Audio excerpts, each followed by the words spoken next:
Tahimik ang gabi sa gitna ng makapal na gubat. Ang mga puno ay tila nagsisiksikan sa dilim. Para bang may itinatagong lihim na ayaw nilang ipakita kahit sino mang makarating.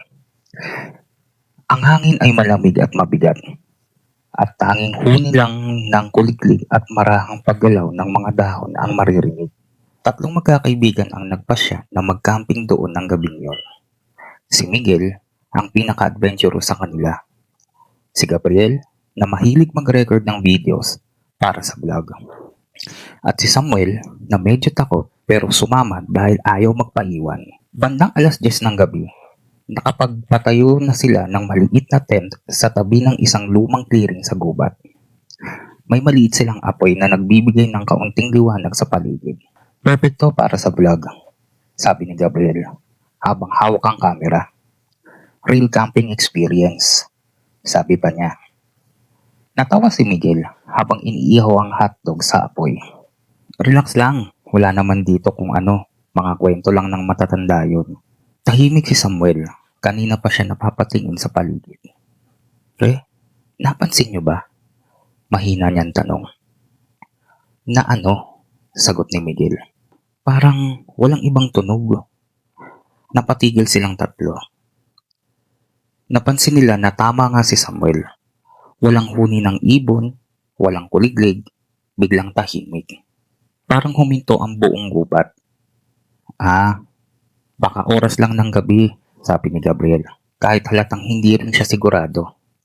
Nang biglang, may nabaling sanga sa dilim. Napatingin silang tatlo sa direksyon ng tunog. May hayop lang siguro, sabi ni Miguel. Ngunit hindi gumalaw ang kahit anong anino sa mga puno. Lumipas ang ilang minuto, pagkatapos ay muli nilang narinig, parang may naglalakad sa tuyong dahon, pero mabagal. Pre, may tao ba dito? Bulong ni Samuel. Sumigaw si Miguel papunta sa dilim. Hello? May tao ba dyan? Walang sumasagot. Ngunit may narinig sila. Mahinang tawa. Isang mahinang, halos pabulong na tawa mula sa loob na gubat. Nanlamig ang dugo ni Samuel. Hindi yan hayop. Pinatay ni Miguel ang apoy para mas makita ang paligid gamit ang flashlight.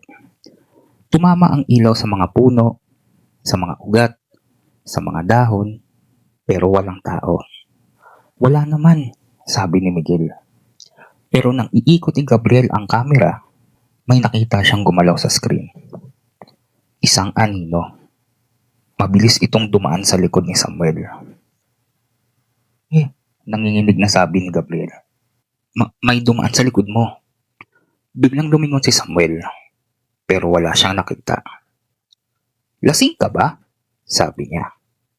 Ngunit habang nakatingin si Gabriel sa recording screen, nakita niya ulit, sa pagitan ng dalawang puno, may nakatayong isang matangkad na figura, napakapayat at hindi gumagalaw. Miguel, may tao dun. Tinapat ni Miguel ang flashlight. Tumama ang ilaw sa lugar. Pero wala. Wala naman. Napakamat si Gabriel sa ulo. Pero nakita ko, sabi ni Gabriel. Biglang may narinig silang bulong. Napakalapit, parang nasa mismong likod nila. Umalis na kayo.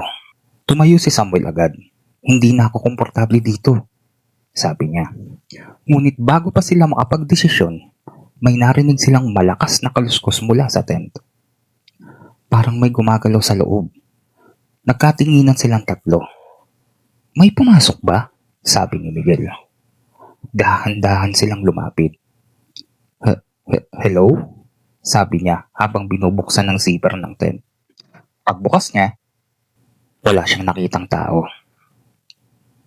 Pero lahat ng gamit nila ay nakakalat. Parang may nanghalungkat. Hindi ko to ginawa, sabi ni Gabriel. Hindi ko rin ito ginawa, sabi ni Samuel. Biglang nagsimulang umihip ang malamig na hangin sa clearing. Napansin ni Samuel ang isang bagay sa lupa. Pre, ano to? Sa gitna ng tent, May nakasulat sa lupa gamit ang putik. Umalis kayo dito. Napatingin sila sa isa't isa. Hindi na to biro, sabi ni Miguel. Tara, pack up na tayo. Habang nag-iimpake sila, biglang namatay ang flashlight ni Miguel. Kasunod nito, namatay rin ang ilaw ng kamera ni Gabriel. Tuluyang lumubog sa madilim na dilim ang gubat.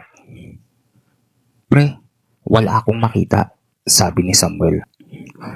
Biglang may narinig silang malakas na yabag sa paligid nila. Hindi lang isa ang naglalakad, parang marami sa dilim. Umiikot sa kanila. Miguel, may mga tao ba dito? Sigaw ni Gabriel. Walang sumagot. Ngunit narinig nila ang mga bulong. Maraming bulong. Umalis kayo. Hindi kayo dapat nandito. Hindi kayo makakaalis. Tumakbo si Samuel punta sa direksyon ng trail. Takbo! Sumunod sina Miguel at Gabriel. Ngunit habang tumatakbo sila sa makitid na daan, napansin ni Gabriel ang isang bagay. Ang mga puno. Hindi na ito ang dinaanan nila kanina.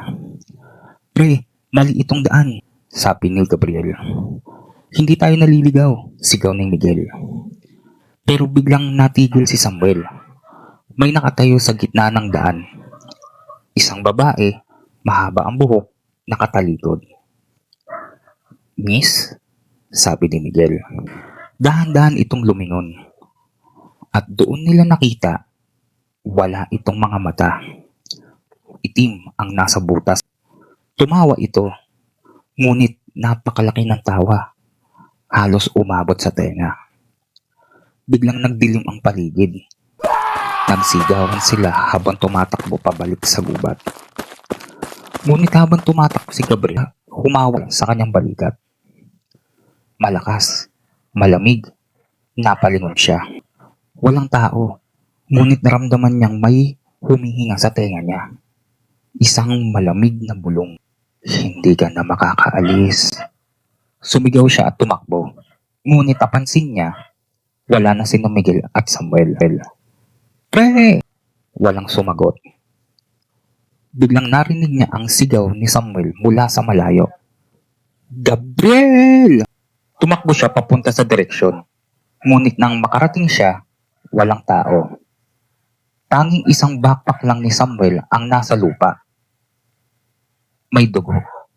Unti-unti, narinig niya ang tunog ng paglalakad sa likod niya. Dahan-dahan siyang lumingon. Nakita niya ang mga figura sa pagitan ng mga puno. Hindi lang isa, hindi lang dalawa. Dose-dose ng anino. Lahat sila nakatingin sa kanya. Lahat nakangiti at sabay-sabay silang bumulong. Sumama ka na sa amin. Nagsimulang mag-flicker ang camera ni Gabriel. Ang huling frame ng recording ay nagpakita ng kanyang muka. Puno ng takot. Katapos ay biglang bumagsak ang camera sa lupa. Lumipas ang 3 araw. May isang grupo ng ranger ang pumasok sa gubat. Katanggap sila ng report na may nawawalang campers. Nakita nila ang campsite. Nakakalat ang gamit.